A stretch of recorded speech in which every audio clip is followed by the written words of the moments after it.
እንደዚህ አይነት አረመኔያዊ ተግባር በስልጣን ላይ ባሉ ሰዎች እየተደረገ የሚተርፍ አለ ወይ? የሚድን አለ ወይስ? የሚድንስ በእንደዚህ አይነት እጃቸው በደም የተጨማለቀ እንደዚህ አይነት ክፉ መንፈስ የጠናወታቸው ኃይሎች ጋር መኖር መስራትስ ህይወት ነው ወይ? ኑሮስ ነው ወይ?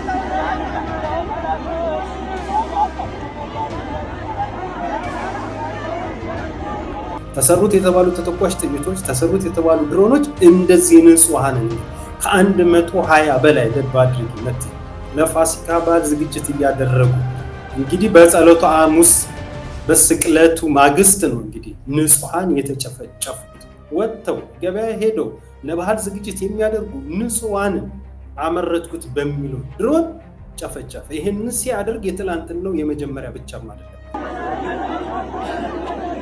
እና የመጀመሪያው ጥያቄ ሰው ለሆኑ ሰዎች ነው ማነሰው ጥያቄ። ሰው የሆኑ ሰዎች በአንድ ላይ መጥተው ይሄ ጉዳይ በአስቸኳይ እንዲቆም፣ በዚህ ጉዳይ ላይ ክስ እንዲነሳ፣ በዚህ ጉዳይ ላይ ማህበረሰቡ እንዲካስ፣ ሰላም እንዲሰጠው፣ በዚህ ድንጋጤ አይምሮ የተቃወሰ በትሮማ ውስጥ የሚያልፍ ማህበረሰብ እንዲታከምና እንዲድን እንዲረጋጋ መደረግ አለበት። ሀገር ስትሆን እንደዚህ ነው የምታደርገው። አየሽ ክልሉን ያንን ህዝብ በተገኙ አጋጣሚ ሁሉ ምን አይነት ምስቅልቅል ውስጥ ለመክተትና ለማተራመስ የሚደረግበት ጥረት ለባህል እንቅስቃሴ የሚያደርጉ አውደ ዓመትን ለማክበር የሚንቀሳቀሱ ንጹሃን ሴት፣ ህፃናት፣ አቅመ ደካሞችን በድሮን ጨፈጨፈ። መቼ? ሐሙስ። አሁን ደግሞ በተለያየ አካባቢ ያሉ አማራዎች ወደ ቤተሰቦቻቸው ሄደው ከቤተሰቦቻቸው ጋር በዓልን ለማሳለፍ ጉዞ በሚያደርጉበት እንቅስቃሴ ወደዛ አትሄዱ ተብሎ ደግሞ ክልከላ እየተፈጸመባቸው ነው። በቃ ምንድነው ሲባል አማራ አዲስ አበባ ላይ አይገርም። የሚገርም ምን አይነት ህመም እንደተጠናወታቸው ወይ ምን አይነት ሰይጣናዊ ተግባር እንደሆነ ሙሉ ሰውነታቸውን የወረሳቸው አላውቅም። ራሱ ኮሚሽነሩ ፕሮፌሰር መስናሪያን ጀምሮ እና በዛ ያሉት ከሹመኞች ቀጥሎ ያሉት ለሰራዊቱ ሰራተኞች በሙሉ በአብይ አህመድ አስተዳደር ይሁንታ የተቀመጡ ናቸው። በእንዲህ አግባብ የተቀመጠና የእሱን ፕሬዝዳንትነትና የእሱን ወንበርን ለማስጠበቅ የተቋቋመ ስብስብና ይህንን ለማስፈጸም የተቋቋሙ ሰዎች በእውነት በአቀኝነት ላይ በተመሰረተ እንደ ሀገር ዘለቄታዊ መፍትሄ አያስገኙልን። ይሄ መጀመሪያ ጊዜያቸው አይደለም። ከባለፈው ጀምሮ ሲሉት ነበር። እየቆዩ የሆነች ጊዜ ላይ ይመጡና ከአንድ የፋኖ ኃይል ጋራ ድርድር ጀምረናል፣ እየተደራደርን እየተነጋገርን ነው እያሉ ብዙ ጊዜ አጀንዳውን ሲሰጡን ነበር። አሁን ወጥተው እኔ የማስበው የሚደራደር ኃይል ካለ እና በድርድር አምናለሁ ካለ የሚደበቅበት ምክንያት የለም። እዛ አካባቢ በሚደረገው ደርድና ትግል የህይወት ዋጋ የሚከፍሉ የፋኖ አደረጃጀቶች እዛ ዋጋ እየከፈሉ ያሉ እነሱ ለመታከፍ ሆን ብሎ ለማተራመስ ይህንን አጀንዳ ሰጡ። እነዛ ደግሞ ወጡና ዘመነ ካሴም ወጥቶ ለዚህ ተገቢውን የሆነ ምላሽ ሰጠ። እስክንድር ነጋ ወጣና ለዚህ ተገቢውን ምላሽ ሰጠ። አሁን ወገባ ገር ተሰበረ ማለት ነው። የፕሮፌሰሩና በአብይ አህመድ የሚመራው ይሄ የይስሙላ የኮሚሽን ስብስብና አሳብ ቢቢሲ ላይ ደግሞ ወጡና ደግሞ ምን አሉ? አህኛ ከፋኖ ጋር እኮ አይደለም በክልሉ ከሚንቀሳቀስ ታጣቂ ኃይል ጋር። እንዴት አይነት መዘላበድ ነው? ዋናው አክተሮች እንዴ ጸብ ቢኖር ልታስታርቅ የምትሄደው የተጣሉትን ነው እንጂ ያልተጣሉትን ነው እንዴ? ምን አይነት ቀልድ ነው? ቀልድ ለዚህ እኮ ነው ጸብ አለ፣ ሁለት የተጣላ አካል ካለ ልታስታርቅ የምትሄደው ዋናዎቹን እነዛን አምጥተህ ነው። አይ ሶስተኛው ጎረቤት ላይ ያሉ ሰዎችን እኮ አናግሬ መጥቻለሁ እኮ ነው። በቃ እንደዚህ እኮ ነው እየቀለዱ ብለህ ይሄ እንኳን ገለልተኛ ነው የሚባልለት ተቋም ነው አላልንም። ነን ብሎ የሚንቀሳቀሰው ተቋም እንኳን እንዴት ክልሉ ለማተራመስ ምን ያህል ርቀት እንደሚሄድ እዛ መሳሪያ ነው ያዙት። ውሃ አይደለም የሚራጩት። አንዳንድ ነገሮች እያየን ያለ ነው። አንተና ይሄ አደረጃጀት ነው የሚባል በመሀል የሚወጣ የድምፅ ግጭ ሌላ ነገር አለ። እዛ ዋጋ የሚከፍለው የሚተራመስበትን ነገር ላይ አሁን መንግስት አብይ አህመድ በቀጥታ አይደለም የሚመጣው። እኚህ ሰውዬ ከአብይ አህመድ ያልተናነሰ ክልሉ ላይ ያሉትን ወንድማማች ፋኖችን ለማተራመስ፣ ለማጫረስ፣ ለማጋደል በቃ ኃላፊነት ወስዶ አደባባይ ላይ መጥቷል። ያ የሚገባውን ቦታ በእንደዚህ አይነት ዜና ማፍረስና መምታት ከዛ በኋላ ማጥፋት የጦርነቱ አካል ከሆነ ወይንም በግልጽ ቢነገርልን ጥሩ ነው። በአደባባይ የሚታወቀው እሳቸውም እኮ አሉ አይን የምናደርገው ከፋኖ አይደለም በክልሉ ከሚንቀሳቀስ ታጣቂ ኃይል ነው እንዴ? እሺ እሳቸውን እንጠይቃቸው። በእሳቸው ጋር ለምን ከፋኖ አላደረጉትም? ፕሮፌሰር ለምን ታጣቂውን መረጡት? በቃ ይሄንን እንጠይቃቸው።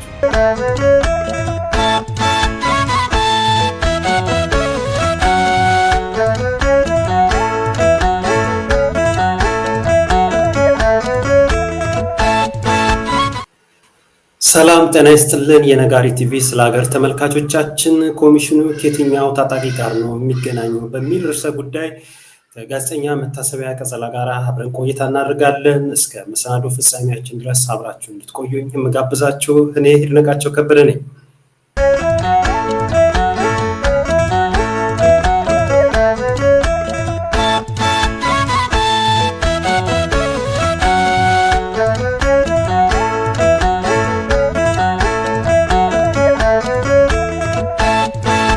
ጋዜጠኛ መታሰቢያ ቀጸላ እንኳን ደህና መጣሽ። እንኳን ደህና ቆየኝ ይድነቃቸው። አመሰግናለሁ። እንግዲህ የሳምንቱ መጨረሻ የኔና አንቺ በነጋሪ ቲቪ ስለ ሀገር በተሰኘው መሰናዶ እንግዲህ ዝግጅቶቻችንን እያቀረብን ነው። ይህን መሰናዶ በምናቀርብበት ወቅት ትንሳኤው ባህል አለ። ከወዲሁ እንግዲህ እንኳን አደረሳችሁ እላለሁ። በዚህ አጋጣሚ መልእክት አለሽ መጥተኝ? አዎ፣ ሌላ ጊዜ እንግዲህ የምንል የነበረው በዓሉ የሰላም የፍቅር የደስታ ይሁን ነበረ። ሰላም ደስታ ፍቅር እያጣን ስለሆነ እሱን ይስጠን በሚለው እሱን ይስጠን የትንሳኤው በዓል የኢትዮጵያን ትንሳኤ የምናይበት ይሁን። በየጎዳናው ላይ የወደቁ ቤተሰቦቻችን ወገኖቻችን የተፈናቅለው የትም የተጣሉ በየእስር ቤቱ ያሉ ዛሬ እኔ እናንተ በምንነጋገርበት ወቅት ደግሞ ሰሞኑን እየወረደ ያለ ሌላ አዲስ የድሮን ጭፍጨፋ አለ። የእነሱን ሁሉ መከራ የሚቆምበትን እና የህዝቡን ትንሳኤ የምናይበት ቀን ይምጣ በሚለው በዛ ብንጀምር። እውነት ነው፣ ልክ ብለሻል። በተለይ መጨረሻ የተጠቀምሽውን ነገር ወድጄልሻለሁ። እንግዲህ እንደ ሀገር ትንሳኤያችንን ያቅርብልን። በዚህን ሰዓት ላይ እንደ ሀገር ብዙ የጨለመብን ነገር አለ። እዚህ ቦታ ነው ምንድነው አይደለም። በተለያዩ በኢትዮጵያ ሀገራችን በአራቱም አቅጣጫ በአሁኑ ሰዓት ላይ እጅግ አሳዛኝ መርዶ የሆኑ ሰቅጣጭ የሆኑ ልብ ሰባሪ የሆኑ ሁሌም በቃ አንገት የሚያስደፉ ነገሮች ነው እየሰማን ያለ ነው። ይሄም እንግዲህ ሆነው አሁን ላይ ባለው በአገዛዙ ስርዓት በዋነኝነትም ቢሆንም ሌሎችም ተፈጥሯዊ ችግሮችም አሉ። እነዚህ ነገሮች ሁሉ ተቃለው እንግዲህ እንደ ሀገር ትንሳኤያችንን የምናይበትን ነገር ፈጣሪ ያቅርብልን። እንግዲህ ለባህሉም ተሳታፊ ሊሆኑት ከወዲሁ መልካም ባህል እንላለን። መቴም እስኪ ዛሬ ቆይታ የምናደርግበት ከተመልካቾቻችን ጋር አብረን የምንቆይባቸው ዋነኛ ርዕሰ ጉዳይ የሆኑን 1-2-3 ሀሳቦች አሉ። ወደ እነሱ እንሄዳለን። እንግዲህ በቅድሚያ በምስራቅ ጎጃም ዞን እናርጅና እናውጋ በድሮን የተፈጸመ ዘግናኝ የሆነ ጭፍጨፋ አለ። እሱን እናየዋለን። በመቀጠል ደግሞ በአዲስ አበባ በሚገኙ የተራ አስከባሪዎች ላይ የአገዛዙ ስርዓት የንቅለ ተከላ የማድረግ አይነት አካሄድ የጀመረው ነገር አለ። እሱንም አስመልክቶ ከተመልካቾቻችን ጋር ቆይታ እናደርጋለን። የዕለቱ የመወያያ ርዕሳችን ደግሞ ኮሚሽኑ ከየትኛው ታጣቂ ጋር ነው የሚገናኘው ወይስ የሚያወራው የሚል ነው እና በቅድሚያ እስኪ ያው ከባድ ሀዘን ነው፣ ወደሱ እናምራ መቴ። እነዚህ መረጃዎች ናቸው ያሉ እና በቅደም ተከተል የምናያቸው እነኝን ናቸው። ምናልባት የምጨምሪያቸው መረጃዎች ይኖራሉ? በሂደት እነዚህ መረጃዎች በጣም አንገብጋቢ ናቸው። ጊዜ ካለን የምንጨምረው ይኖራል። በዋናነት ግን መቼም በሰርግ ቤት ከመሄድ በለቅሶ ቤት መሄድ ይሻላል እና ወገናችን ለቅሶ ላይ ነው ያለው፣ ሀዘን ላይ ነው ያለው እና የእሱን ዜና ብናስቀድም መልካም ነው። እውነት ነው መቴ። እሱ ምንድን ነው? በምስራቅ ጎጃም ዞን እናርጅና እናውጋ በድሮን የተፈጸመ የንጹሃን ጭፍጨፋ አለ። በምስራቅ ጎጃም ዞን እናርጅና እናውጋ ወረዳ በተባለች በአነስተኛ ከተማ ሚያዝያ 9 ቀን 2017 ዓ.ም ከ100 በላይ ንጹሃን በድሮን በግፍ ተገድለዋል። በአካባቢው ፋሲካ በዓልን ለማክበር የበዓል ቅድመ ዝግጅት ላይ የነበሩ ቤት ለመስራት በህብረት እንጨት ተሸክሞ የነበሩ ንጹሃን ናቸው ጭፍጨፋም የተፈጸመባቸው። የጅምላ ጭፍጨፋም እንደተፈጸመባቸው ወገኖቻችን ከወዲሁ ነፍስ ይማር፣ ነፍሳቸውንም በአጸደ ገነት ያኑርልን፣ ለተጎጂ ቤተሰቦቻቸው መጽናናት ይስጥልን እንላለን።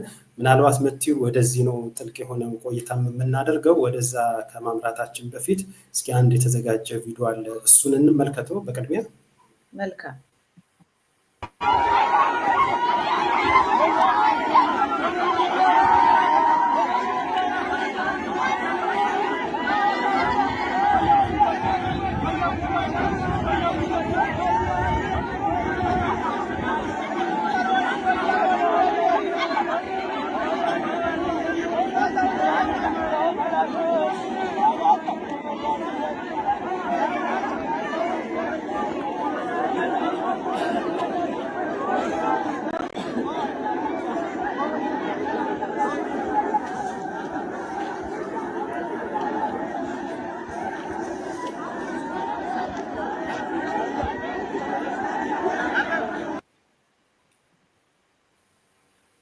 ቪዲዮ ላይ እንዳየነው ነው መቲ ምን የምትይው ነገር አለ?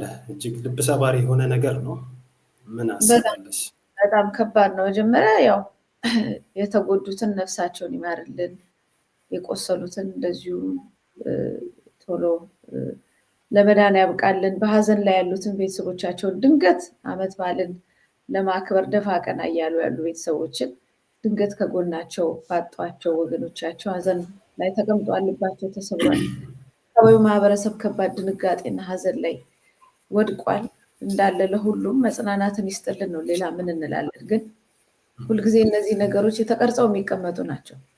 የትም የሚሄዱ አይደለም። በጣም ብዙ ዋጋ ያስከፍላሉ። እጅግ በጣም ዋጋ ያስከፍላሉ። የሄደውን ባይመልሱትም ቀሪውን ግን ዋጋ ያስከፍሉታል። እና መጀመሪያ በፍኖተ ሰላም ከዛም በተከታታይ ሌሎች ከተማ እነ መራዊን አካባቢ ላይ የነበሩን ያን ሁሉ ጭፍጨፋ አይተን ምንም እንዳልተፈጠረ ተወሰነ ጊዜ ብቻ ተጮሆ ዝም ማለቱ ሌላ ሞትና ሌላ ግድያ ነው። አሁን ደግሞ ዝም ከተባለ ከዚህም በላይ ነው እና አሁንም የምለው እንደዚህ አይነት ሞቶችን ለማቆም እንደዚህ አይነት ግፎችን ለማቆም መቼ ነው የምንሰባሰበው? መቼ ነው አንድ ላይ ቆመን? ህዝብ ቢኖረን እኮ ጠንካራ ህዝብ ቢኖራት ሀገራችን ጎጥና ምናምን ውስጥ ያልገባ እንደዚህ አይነት ነገር በገበያ ውስጥ በስብ አደባባይ ላይ እንደዚህ ህዝብ ወጥቶ የማይገባበት ሀገር ሲኖር በአንድ ላይ ሆ ብሎ ማቆም ነበረበት። ህዝብና ኔሽን የምንለው ነገር የሌለ እስኪመስል ድረስ አንዱ ሲገደል ሌላኛው በሰላም ወጥቶ የሚገባበትን ሁኔታ እያየን ነው። በጣም አደገኛ ነው። ይህ አደገኛነት እኮ ሀገር አይደለንም እኮ ማለት ነው። ሀገር አይደለም፣ አንድ ህዝብ አይደለንም። ራሱ ሃይማኖትም አለን ወይ የሚል ጥያቄ ያነሳል እኮ።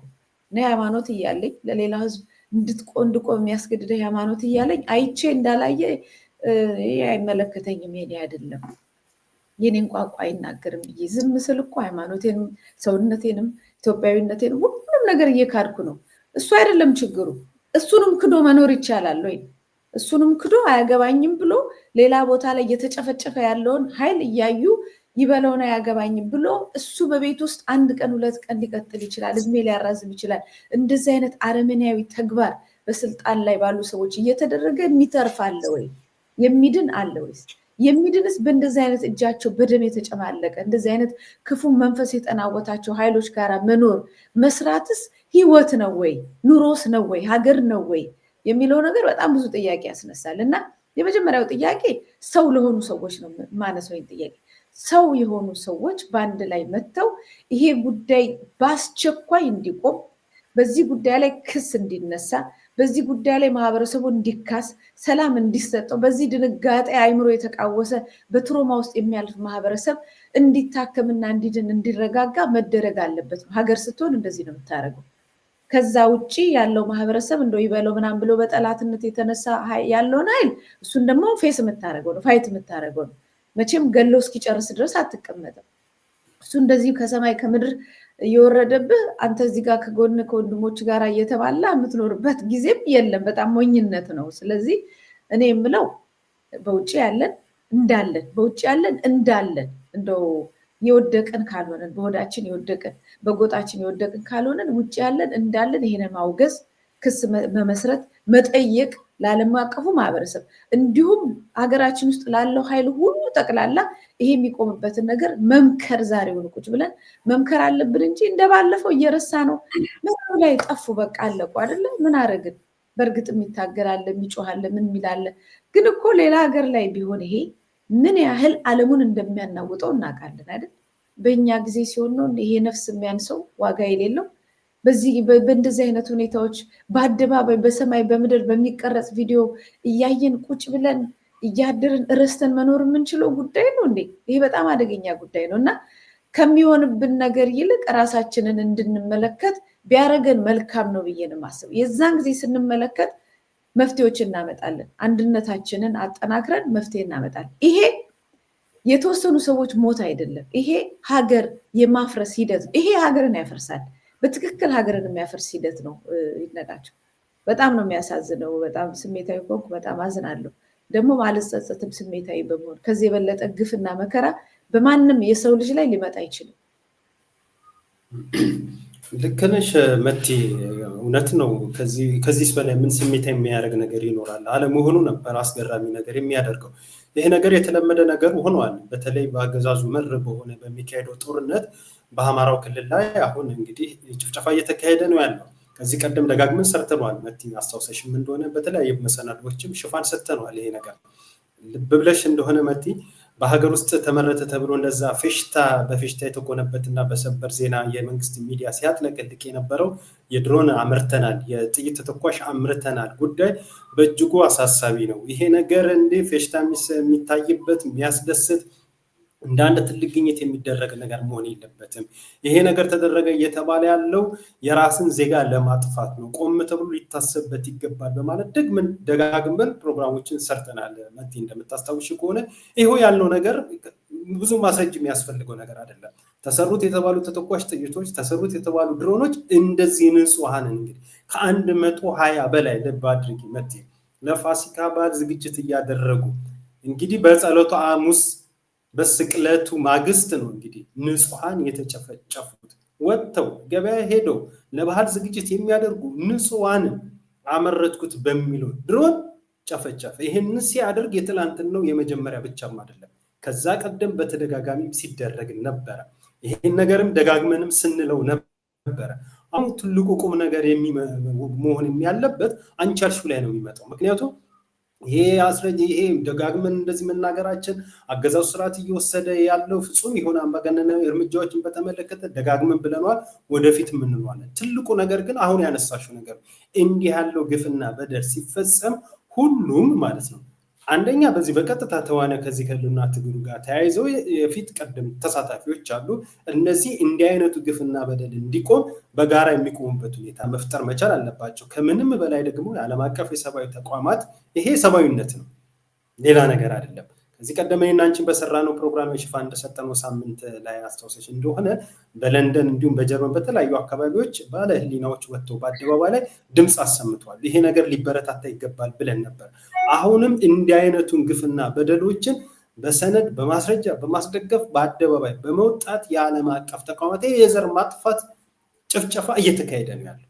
ይሄንን ነገር በማጋለጥ ረገድ በተለይ በውጭ ያሉ ሀገር ወዳድ ኢትዮጵያውያን ባለ ህሊና የሆነ ሰብአዊነት የሚሰማው ሁሉ በነቂስ ወጥቶ አሁን አንቺ ያልሽውን አጽንኦት ለመስጠት ፈልጌ ነው። እንደተለመደው ይሄንን አቤት ማለት መቻል አለበት ትግሉ በእንደዚህ በሁሉ በቃ እነዚህ የሚመለከታቸው አካላት በውጭ ያሉ ወጥቶ ያንን አቤት ሲሉ፣ በሀገር ቤት ያለው ደግሞ በሚቻለው አቅም ይሄንን ነገር ሲያደርግ የድምር ውጤቱ እንዲህ አይነቱን ጭፍጨፋና በደል የማስቆም እድሉን ያሰፋዋል። ደጋግመን ብለናል። እየደረሰ ያሉ በደልና ሰቆቃ ይሄ በቁጥር አየነው እኮ። ይሄ መረጃው ስለደረሰን እኮ ነው። መረጃው ያልደረሰ ስንቶቹ በእንደዚህ አይነት መልኩ ንጹሃን እየተጨፈጨፉ እንደሆነ ቤት ይቁጠረው። ይሄ ለማለት ፈልጌ ነው መቲ በዚህ ጉዳይ ላይ። መልካም። ይሄ ነገር በዚህ ጉዳይ ላይ ያው ሞትንና የድሮን ጭፍጨፋን ብቻ አይደለም፣ አብሮ ደግሞ በጸጥታ በማይታይ መሳሪያ ደግሞ በመፈናቀል ስም በየሜዳው ላይ የወደቀ ብዙ ሺህ ኢትዮጵያውያን እንዳለ ማስታወስ አለብን። በየእስር ቤቱ ምሁራን የተባሉ እውቀት ያላቸው ለሀገሪቷ ብዙ ነገር ሊያገለግሉ ሲያገለግሉ የነበሩም በእስር ቤት እየማቀቁ ነው ያሉት። ስንቶቹ በደህንነትና በጤና እንደሚወጡም አናውቅም። በጣም አደገኛ ሁኔታ ላይ ነው ያለው። ሁኔታው ነገ ዛሬ ምናምን የማያስብል ሁኔታ ነው ያለው። ኢሚዲየትሊ የሚቆም ነገር ካልሆነ በጣም በጣም አደገኛ ሁኔታ ነው ያለው።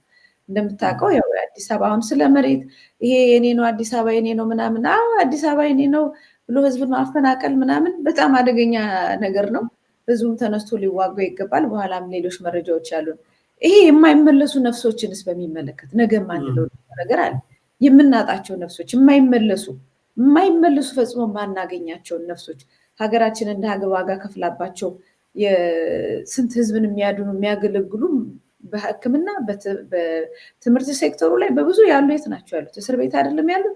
ታሞ እየማቀቁ አይደለም ያሉት? እስከ መቼ ነው ይህንን ነገር በዝምታ አዚም እንደተደረገበት ነገር ዝም ብለን የምናሳልፈው መስሎን፣ ነገር ግን አናሳልፈውም። በቀደም አቶ ታዬ ደንዳ አንድ ጽሁፍ ጽፎ ነበር፣ አይተው ከሆነ አላውቅም። ብንተወው የሚተወን አይደለም፣ ብንተወው አያገባንም ብለን ብንሸሸው ቤታችን ውስጥ የሚከተለን ክፉ ነገር ነው እየመጣ ያለው እና አያገባኝም ማለት አይገባም ነው። እኔ መምህር ነኝ፣ እኔ አዋቂ ነኝ፣ እኔ ዶክተር ነኝ፣ ፖለቲካ ውስጥ አልገባም የሚለው ነገር መሀይሞችንና አደገኛ ሰዎችን ወደ ስልጣን ላይ ያመጣና መልሰው በዛ አይምሯቸው አንተኑ ባሪያ እንዲያደርጉ ነው የሚያደርጉት። ስለዚህ ጉዳዩ ይመለከተኛል ማለት ብቻ ነው መፍትሄ የሚሆነው የሚል ሀሳብ ነው ያመጣው። በጣም ምስማማበት ነው።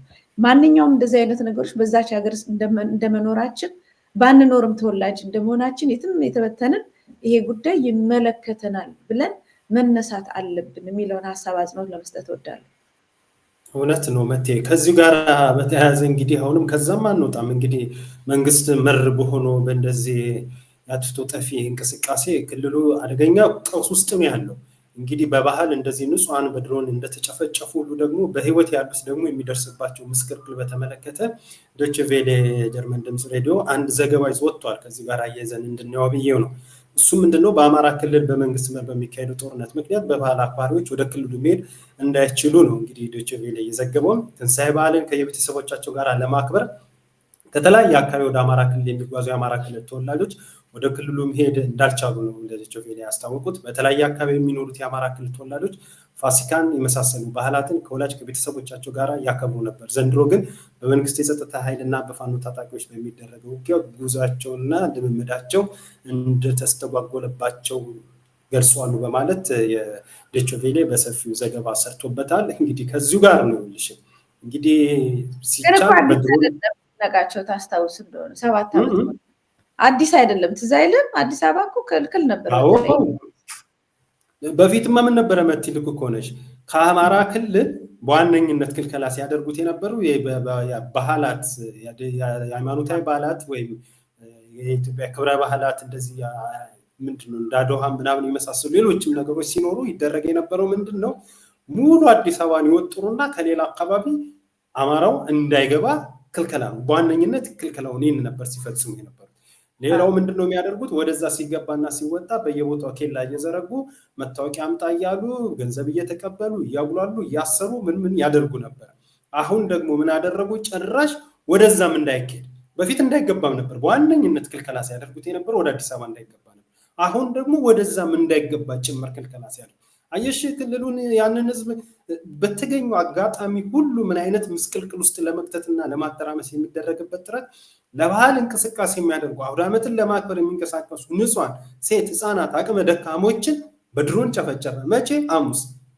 አሁን ደግሞ በተለያየ አካባቢ ያሉ አማራዎች ወደ ቤተሰቦቻቸው ሄደው ከቤተሰቦቻቸው ጋር በዓልን ለማሳለፍ ጉዞ በሚያደርጉበት እንቅስቃሴ ወደዛ አትሄዱም ተብሎ ደግሞ ክልከላ እየተፈጸመባቸው ነው ያለው። በጣም አደገኛ ነው። አዎ ልክ ነህ። ጥሩ አስቀምጠዋል። እኔ እንደው በጣም የማስታውሰው ወደ አዲስ አበባ እንዳይገቡ የሚባለው ነው። ብዙ እኛም ራሳችን ብዙ ጊዜ ዘግቤዋለሁ። ሙሉ ባሶች ነበሩ፣ ትላልቅ ባሶች ከልክለው ደብረ ብርሃን ያድሮ ነበረ። በሰፊው አጥለቅልቀውት በቃ ምንድን ነው ሲባል አማራ አዲስ አበባ ላይ አይገባም። እንደው የሚገርም እኮ ነው። እኔ ምን አይነት ህመም እንደተጠናወታቸው ወይ ምን አይነት ሰይጣናዊ ተግባር እንደሆነ ሙሉ ሰውነታቸውን የወረሳቸው አላውቅም። አይገባም ለምን ሲባሉ መንግስት ላይ ወርድ ነው ምናምን ይላሉ።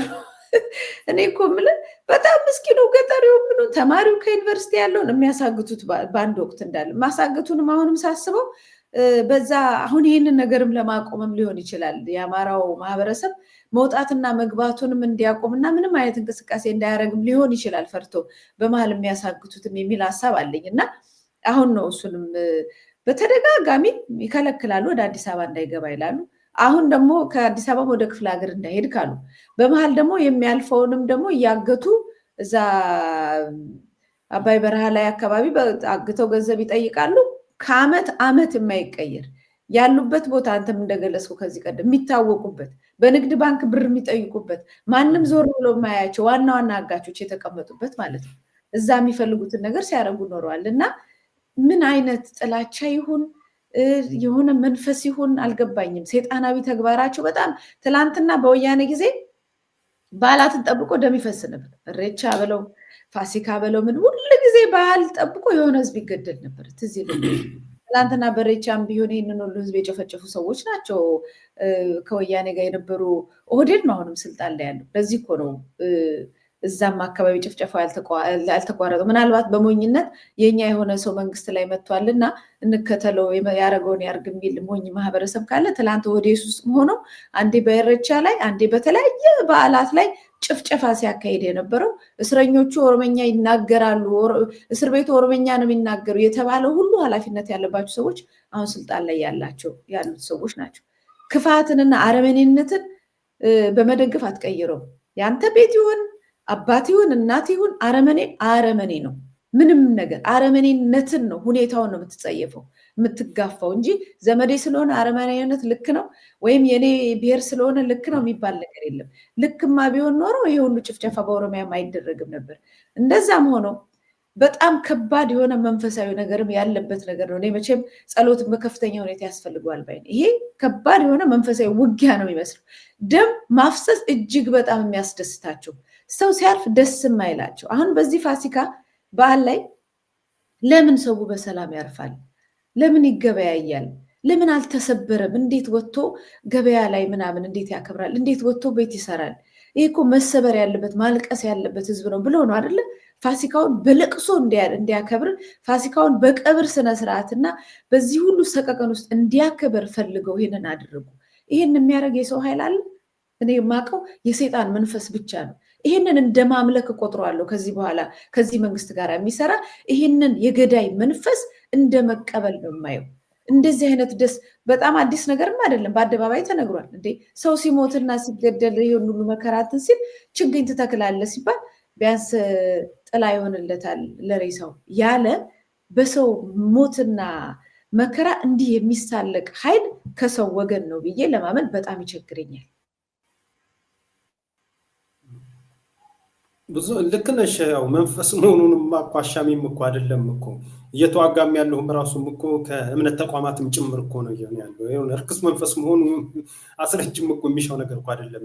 ይሄው ቤተክርስቲያንን እያሳደደ ምዕመናኑን እያሳረደ እያረደ ቤተክርስቲያን እንደ ችቦ እየተቃጠለች እየነደደች መስጊዶች ሁሉ በብሔር በሃይማኖት ስብጥር ይሄ ከዚህ ይምጣ በሚል ትልልቅ አሉ የሚባሉ የእምነት ተቋማቶችም እኮ በዚህ በአገዛዙ ዘመን እኮ እንደ ጉድ እኮ ነው ምስቅልቅላቸው እኮ የወጣው እኮ። ምን ይሄ አገዛዝ ስርዓት ምን ያልነካውና ምን ያላወቀው ነገር አለ? ምን ነክቶት ያላወቀው ይሄ ነው የምንለው ነገር እኮ የለም እኮ።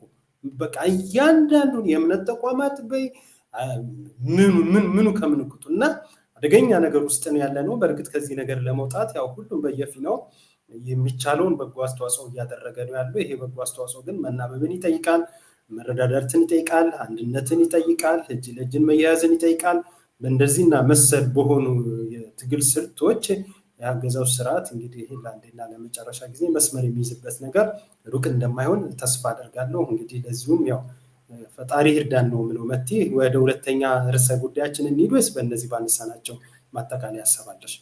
አይ ይኸው ነፍስ ይማርልን ነው የምንለው። ይሄው መከራ ደግሞ የመጨረሻው እንዲሆንልን አንድ ላይ መስራታችንን ቸል አንበለው፣ ድምፅ ማሰማታችንን ቸል አንበለው። ሰው ስለሆንን ብቻ የከሌ ነው ሳንል እንደው ለነፍሳችን እንኳን ለስጋችን እንኳን ባይጠቅመን ለነፍሳችን የዚህን ማህበረሰብ ድምፅ በየቦታው የሚወድቀውን የትኛውም አካባቢ ላይ ያለውን የሀገራችንን ህዝብ መከራ አንድ ላይ ቆመን እንድንታገል አደራ እላለሁ።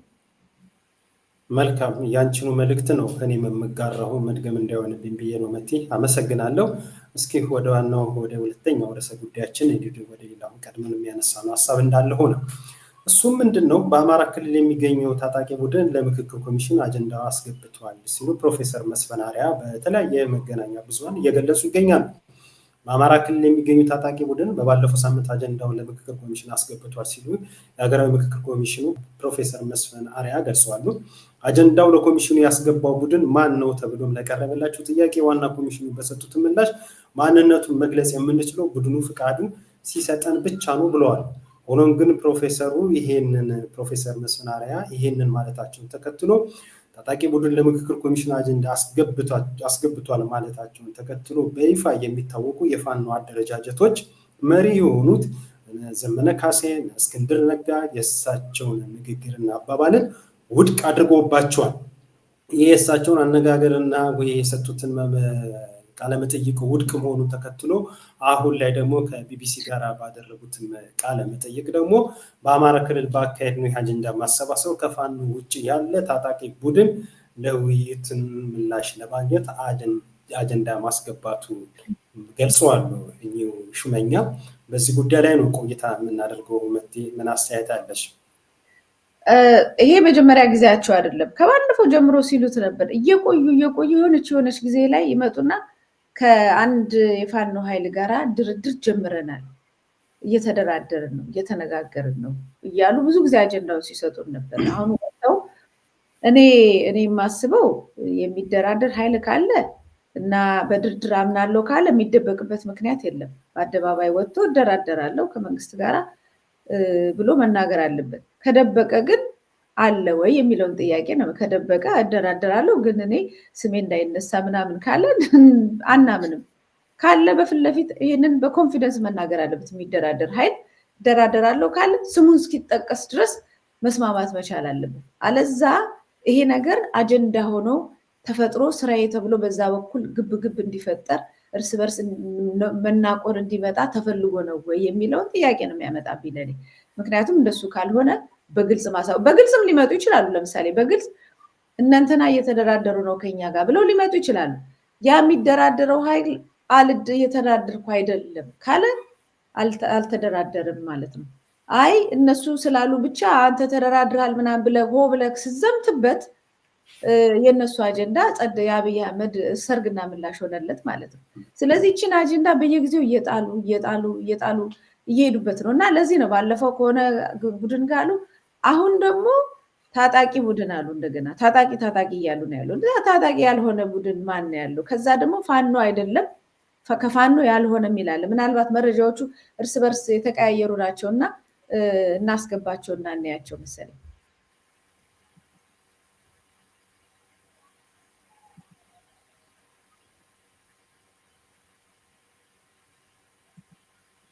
አሁን እዚህ ላይ ቢቢሲ ላይ የሚለው አማራ ክልል በአካሄደው አጀንዳ ማሰባሰብ ከፋኖ ውጪ ያለ ታጣቂ ቡድን ለውይይትና ምላሽ ለማግኘት አጀንዳ ማስገባቱን የኮሚሽኑ ሰብሳቢ ለቢቢሲ ተናገሩ። ይሄ ደግሞ ከፋኖ ውጪ ነው። ተመልከት፣ ከፋኖ ውጪ ያለ ነው።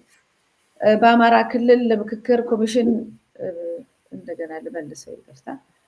በአማራ ክልል ለምክክር ኮሚሽን አጀንዳቸውን ያቀረቡት ከፋኖ ውጪ ያሉ ታጣቂዎች ናቸው ተባለ። ደጋግሞ ከፋኖ ውጪ ነው እያሉ ያሉት።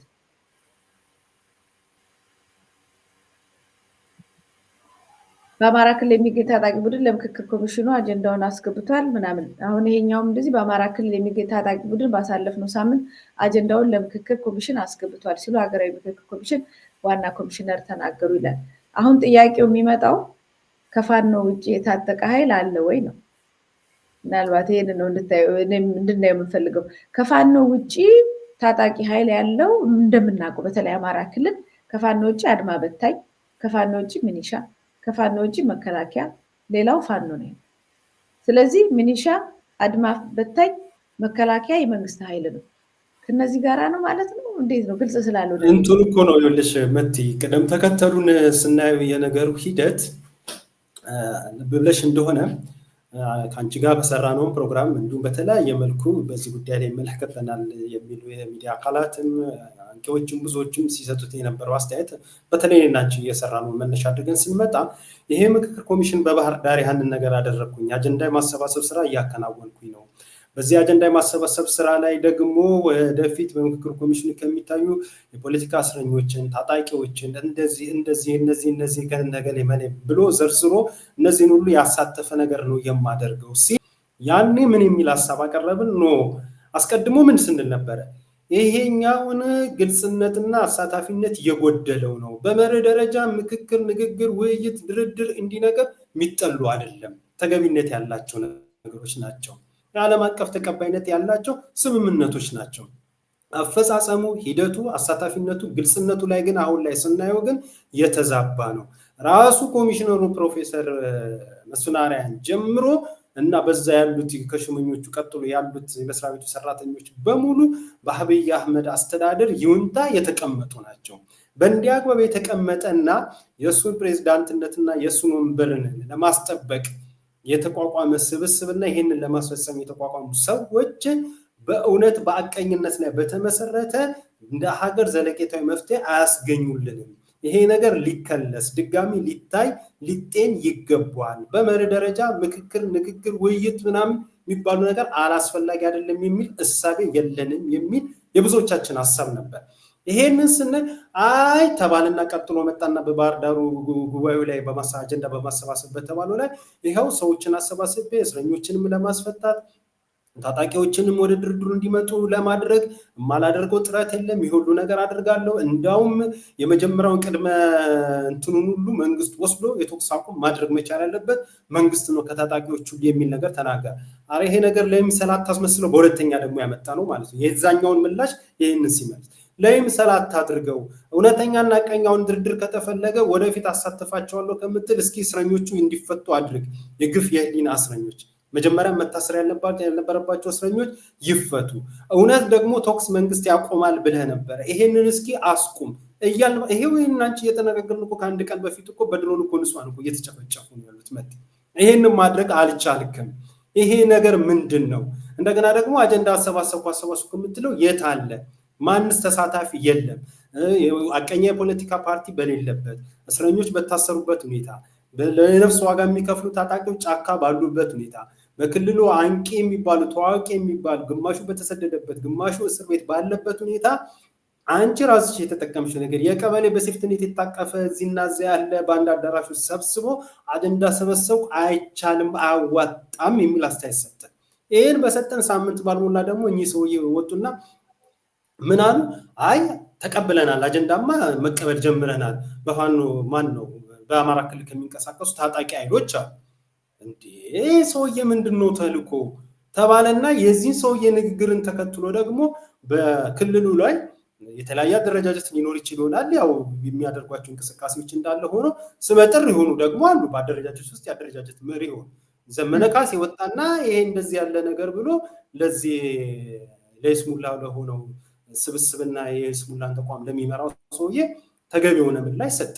በተመሳሳይ መንገድም እስክንድር ነጋም ተነሳና ይሄንን ምላሽ ሰጠ። ልክ ይሄንን ምላሽ ሲሰጥ ደግሞ እኚህ ሰውዬ አሁንም ቅደም ተከተሉ ሳስቀምጥልሽ ቢቢሲ ላይ ደግሞ ወጡና ደግሞ ምን አሉ? አህኛ ከፋኖ ጋር እኮ አይደለም በክልሉ ከሚንቀሳቀስ ታጣቂ ኃይል ጋር። እንዴት አይነት መዘላበድ ነው? እኚህ ሰው ትልቅ እኮ ናቸው። በነገሮች ላይ በጣም እጅግ የምናከብራቸው ሰው ነበሩ። በሙያቸው ዶክተር ናቸው። የአደባባይ ሰው ናቸው። በሚያደርጉት መሳጭ ንግግሮች እናውቃቸዋለን። በጣም የተከበሩ ነበሩ። መቼም የአብይ አህመድ የነካው ነገር ሁሉ ይሞታል ይጠፋል የሚል ነገር አንድ የሆነ ሰው ተናግሯል። ያሆነና እኚህ ሰው እንደዚህ ሆኖ እንጂ በሙያቸው ባላቸው ስብዕና እጅግ የምናከብራቸው ነበር። ግን ለዛ ነገር አልጠቀመንም። አሁን ይኸው ወጥተው ይዘላብዳሉ። አየሽ ቅደም ተከተል ይሄ ነው ሲባል ይሄ ነው ሲባል ይሄ አይ አማራ ክልል የሚንቀሳቀስ ታጣቂ አስገብቷል፣ አጀንዳ ለኛ ሰጥቶናል እንድንወያይ ይሄ ብለው እንድናይላቸው አጀንዳ ሰጡ። ከዛ ተወጡና ደግሞ በዛ አካባቢ በተለያየ አደረጃጀት ያሉ መሪዎች አረኛ እንደዚህ ምናምን ብሎ መለሱላቸው። መጀመሪያውኑ ነገር ለቅድም እንዳልሽው እዛ አካባቢ ለሚደረገው በሉና ትግል የህይወት ዋጋ የሚከፍሉ የፋኖ አደረጃጀቶች እዛ ዋጋ እየከፈሉ ያሉ እነሱ ለመካከፍ ሆን ብሎ ለማተራመስ ይሄንን አጀንዳ ሰጡ። እነዛ ደግሞ ወጡና ይሄ ነገር ገብቷቸዋል። ይሄ ማለት ህፃን ልጅ ሊመልሰው የሚችለው በጣም አንዳንድ እኮ የሚሰሩትም ስራም እኮ የሚገርም ወጡና እንዳልኩት ያው በስም ልጥቀስ ብዬ ነው ወጥቶ የሚያሉት ነገር ስለሆነ ነው። ዘመነ ካሴም ወጥቶ ለዚህ ተገቢውን የሆነ ምላሽ ሰጠ። እስክንድርም ነጋ ወጣና ለዚህ ተገቢውን ምላሽ ሰጠ። አሁን ወገባገዳው ተሰበረ ማለት ነው። የፕሮፌሰሩና በአብይ አህመድ የሚመራው ይሄ የይስሙላ የኮሚሽን ስብስብና አሳብ ወገባገዳው ሲመታ ደግሞ መጡና ምን አሉ? አይ ከፋኖ ጋር አይደለም እየተነጋገርን ያለ ነው በአማራ ክልል ከሚታጠቁ ኃይል። አንቺ ጥሩ አድርገሽ አስቀምጠሻል። በአማራ ክልል እንግዲህ በመንግስት መዋቅር ያለ መከላከያ አለ፣ የአድማ ብተናና ፖሊስ አለ፣ ሚኒሻ አለ፣ በመንግስት እዚህ የሚመራው ማለት ነው። ከዛ ውጭ ያለው ፋኖ ነው። መቼም እነዛ ከመንግስት ጋር የመንግስት ወይንም የተወሰኑ ሽፍታዎች ምናምን አግኝተው ይሆን እንዴ? አደራጅተው ሽፍታዎችን የጫካ ላይ ምናምን ሽፍታዎች አግኝተው እነሱ አላማው እሱ ማለት የነሱ የቀልድ ብዛት እንዲህ ብንል የሚያስገርም አይደለም። አሁን አንቺ የምትመጪ ግን አላማው ግን ክልሉን ለማተራመስና በክልል ውስጥ አለመግባት መፍትሄ እንዳይመጣ አይሽ መዋቅራዊ የሆነ አካሄድ ምን ያህል እንደሚከድ ይሄ እንኳን ገለልተኛ ነው የሚባልለት ተቋም ነው አላልንም እኛ ነን ብሎ የሚንቀሳቀሰው ተቋም እንኳን እንዴት ክልሉ ለማተራመስ ምን ያህል ርቀት እንደሚሄድ እዛ መሳሪያ ነው ያዙት። ውሃ አይደለም የሚራጩት። አንዳንድ ነገሮች እያየን ነው ያለው። አንተና ይሄ አደረጃጀት ነው የሚባል በመሃል የሚወጣ የድምጽ ግጭ ሌላ ነገር አለ። እዛ ዋጋ የሚከፍለው የሚተራመስበት ነገር ላይ አሁን መንግስት አብይ አህመድ በቀጥታ አይደለም የሚመጣው። እኚህ ሰውዬ ከአብይ አህመድ ያልተናነሰ ክልሉ ላይ ያሉትን ወንድማማች ፋኖችን ለማተራመስ፣ ለማጫረስ፣ ለማጋደል በቃ ኃላፊነት ወስዶ አደባባይ ላይ መጥቷል። በዚህ ጉዳይ ላይ አብይ አህመድ አይደለም እሳቸው እኔ በግሌ ማለት ነው እሳቸው ነው የምጠይቃቸው። ባለህሊና ናቸው፣ ትልቅ ሰውዬ ናቸው፣ ምሁር ናቸው፣ ብዙ ነገር ናቸው። ግን ለዚህ ግን ዋጋ ይከፍሉበታል፣ ይጠየቁበታል። በቃ ሊያተራምሱ ትላንትና ከዛ ባለ ሲሉ ነበር። አሁን ከፋኖ ውጭ ማን ነው ያለው? ማን ነው የሚደራደረው? ማን መጥቶ ነው እሳቸው ቢደራደርስ? ጥያቄው አሁን ከፋኖ ውጭ የሆነ የሽፍታ ቡድን ይበሉት የምን አገኙ ተደራደሩ እንበል እና በቃ ፋኖ ወደ ቤቱ ይገባል፣ ለውጥ ይመጣል፣ ጦርነት ይቆማል። ዋናውን ነገር ዙሪያውን እንዴት ነው የታመመ አካል አንድ ሰው ሊታከም እግሩን አሞታል፣ ቆስሏል፣ ምናምን ሰርጀሪ ያስፈልገው እግሩን ትተህ እጁን ስላከምከው ለውጥ ይመጣል ወይ ነው እንዳልከው። ስራዬ ተብሎ ጊዜያዊ መሸፈኛ ካልሆነ ለውጥ የእውነት ለውጥ ማምጣት ከተፈለገ ትክክለኛው ቦታ ላይ የሚገባው ቦታ ላይ ነው መኬድ ያለበት። ያ የሚገባውን ቦታ በእንደዚህ አይነት ዜና ማፍረስና መምታት ከዛ በኋላ ማጥፋት የጦርነቱ አካል ከሆነ ወይንም በግልጽ ቢነገርልን ጥሩ ነው። ቆንጆ ሁነኛ ነገር ነው። ይሄ የጦርነቱ አካል ይሄ ነው። እንደውም እኔ አሁን ጥሩም ትተቻለ እኔ እገዛዋለሁ ይሄንን ሐሳብ። በቃ አንዱ የጦርነቱ አካል አብይ አህመድና በሱ መር የሚደረገው በብርሃኑ ጁላ የሚካሄድ ግልጽ የሆነ ጦርነትና ጦርነት መራል ወታደራዊ የሆነ መር ማለት ነው። ወታደራዊ በማይመስል መልኩ ሰላማዊ በሆነ አስታራቂ በሆነ መልኩ ደግሞ በፕሮፌሰር መስፍን አሪያ ደግሞ የሚመራ ሌላ ቃጥፌ ኃይል እንዳለ በተለይ በዛ ክልል ለዚህ ደግሞ ማሳያ አሁን ላልሽው መፍትሄ ላልሽው ነገር ለምሳሌ ኦሮሚያ ክልል ላይ በነበረው ይሄ የትጥቅ ትግል አሁንም እዛ ላይ ሌላ ቀውስ ነው ያለው። በዛ በነበረው ነገር ላይ የሰላም እጅ ሰጡ፣ ታረቁ፣ ገቡ ምናምን ተብለው በሰልፍ ለዛውም አዲስ አበባ ላይ እኔ እኮ እነዚህ ሰዎች እኮ የሚሰሩት ነገር እኮ ሆን ብሎ ለተከታተለው ነው ላየው እኮ የሚገርም እኮ ነው ነገር። ትጥቅ አስረክበው በቃ በሰላም ሊቀላቀሉ ወደ ህዝቡ ገቡ፣ ተቀላቀሉ ተብለው በሰልፍ አዲስ አበባ ሲገቡ በቶክስ ሲያናውጡ አደሩ። በቶክስ ሲያናውጡ ከተማውን ሲበጠብጡ ከነ መሳሪያቸው ሁሉ ሲሆኑ ሆኑ። እነዚህ ነገሮች ገቡና ገቡ ተባለ፣ ያ ሰላም ሆነ ምናምን ተባለ፣ በሬው ተጣለ፣ ፍሪዳው ተጣለ፣ ፌሽታ በፌሽታ ተኮነ፣ ተደጋጋሚ ዜና ሰማን። ሰዎቹም እነዚህ አጥፊ ናቸው የተባሉት በተለይ በወለጋ በተለያዩ ኦሮሚያ አካባቢ ላይ በአማራው በደቡብ በተለያዩ ብሔሮች ላይ ግፍን ሲፈጽሙ የነበሩ በደል ሲፈጽሙ የነበሩ የዚህ በደል የፊት አውራሪ ናቸው የሚባሉ ሰዎች አሁንም በክልሉ ላይ በተለያየ የመዋቅር ላይ ኃላፊነትና ስልጣን ተሰጥቷቸው እንዲቀጥሉ ተደረጉ። መፍትሄ ግን አላመጣም። ዋናውን ነፍሰ ገዳይ ወንጀለኛ ፍትህ ሲስተም ውስጥ እኮ ነው የገቡት። ከሆነ የፍትህ ሲስተም ውስጥ ነው የገቡት። ወደ አቃቢ ህግ ምናምን የፖሊስ ኮሚሽነር ምናምን ሆነው ነው የገቡት። የጸጥታ ቦታ ውስጥ ነው የገቡት እና የበለጠ እነዚህን ዋና ዋና ነፍሰ ገዳዮች አስገብተ ነፍስ መግደልን ኦፊሻሊ ከማድረግ ውጭ ዋና ስራ ከማድረግ ውጭ ታቆማለህ ብሎ ለማሰብ ያዳግታል። ግን ስራዬ ብሎ ነው መንግስት ያደረገው። ስራዬ ብሎ በዚህ ደረጃ ግን ወዳችን ሰፊ ነው፣ ሸኔን እንኳን አስገብተን እንደዚህ ያድርገናል፣ እኛ ለሰላም እንትነን ብሎ ይሉና እዚህ ቦታ ላይ ግን እንኳን ሊራመዱ ዳር ዳሯን እየሄዱ ጭራሽ ሙሉ በሙሉ ሊመጣ የሚችለውን ተስፋ ራሱ የማያጨለም እንቅስቃሴ ደግሞ ሲያደርጉት ያለ አማራ ክልል ላይ ሲመጣ ማለት ነው። ትክክል ነሽ። ያኛውን ሀሳብ ልጨርስልሽና አሁን ያልሽ ነው ለስሙላና የማስመሰል ስራ መደረጉ የሚታወቅ ነገር ነው። የሃኖ ተባለና ያቦነበት ሁኔታ እነዚህ የጭፍጨፋው ዋና ተዋናይ መሪ የነበሩትን አምጥተው በተለያየ የመንግስት መዋቅር ውስጥ ኃላፊነት ሰጠን ብለው አስቀጠሉ። ይሄ መሆኑ ግን አንድ መጠየቅ የነበረባቸው ሰዎች በእንዲህ መልኩ ማስቀጠሉ ተገቢ አይደለም የሚል ጥያቄያችን አለ። ይሄ መዝገብልን። ሌላውና ትልቁ ነገር ግን የነዚህ መምጣት ግን በክልሉ ላይ ስለ ኦሮሚያ ነው እያወራሉት። በክልሉ ላይ ጦርነቱን አላስቆመውም፣ ግጭቱን አላስቆመውም።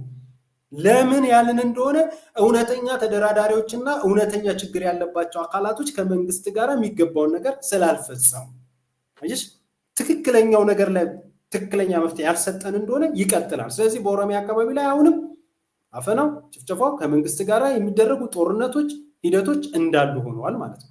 በተመሳሳይ መንገድ አሁን ያንቺ ስጋት ነው እነዚህ ሰዎች አያደርጉትም ማለት አንችልም። በአማራ ክልልም የተወሰነውን ምንሽር ምናምን ነገር አስይዞ ምናምን ነገር ሰልፍ አስይዞ ያስገቡና ይሄው እነዚህ በድርድር ከምክክር ኮሚሽን ባመጣው ምናምን ብለው የሆኑ ሰዎችን ሊያመጡ ይችሉ ይሆናል። አያደርጉትም ብለንም ስለማንገምት፣ ምክንያቱም የሚሄዱበት ርቀት ብዙ ስለሆነ ያንን ማድረጋቸው ግን ወደ ትክክለኛ መፍትሄ አያመጣንም። ምክንያቱም ቅድም እንዳልኩሽ ነው በክልሉ ላይ አሁን ከዚህ በትጥቅ ትግል ጋር በተያያዘ ለወዳጅም ለጠላትም በግልጽ ማን ምን ላይ ሚናው እንዳለ ይታወቃል። በአደባባይ የሚታወቀው እሳቸውም እኮ አልኩ አይን የምናደርገው ከፋኖ አይደለም በክልሉ ከሚንቀሳቀስ ታጣቂ ኃይል ነው እንዴ? እሺ እሳቸውን እንጠይቃቸው በእሳቸው ቃል ለምን ከፋኖ አላደረጉትም? ፕሮፌሰር ለምን ታጣቂውን መረጡት? በቃ ይሄንን እንጠይቃቸው። መንግስት ጋር በግልጽ ጦርነት ውስጥ የገባ ክልሉ ላይ የሁሉ ምስቅልቅል ነገር ውስጥ እያየን ያለንበት እና ትግሉ ብዙ ዋጋ እየተከፈለ እንዲህ ክልሉ እንደዚህ ልም ያለ ነገር ውስጥ የገባው እኮ ፋኖ በሚባል ኃይልና በመንግስት መካከል ባለ ነገር እኮ።